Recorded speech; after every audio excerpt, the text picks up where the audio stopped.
জি না। 60 বছরেও যে মুসলমান হয়েও নিজের নামাজ সুন্দর করে নাই, 10টা সূরা শুদ্ধ করতে পারে নাই, ওই জিন্দেগি বদনসিব, দুর্ভাগা জীবন। ওই চাচাও বদনসিব, ওই দাদাও বদনসিব। বেটা দুর্ভাগা মানুষ। এটা জীবনটারে বাদ কতগুলো পানসুবারি, বন বিড়ি, চা বিস্কুটের মধ্যে শেষ করে দিচ্ছে। তামাশা করছে, জিন্দিগিকে তামাশা করছে। মনে করছে মোল্লা মুন্সিরা এরকম কত কথায় কয়, মারতো না চাই না, মারতেন না, আমরা মারতেন না, অসুবিধা নেই। হ্যাঁ, আপনি বাতে তো খান, আমরা বাতে খাই।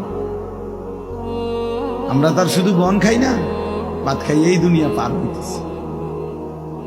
আখিরাতে দেখবেন এই মস্কারির পরিণতি।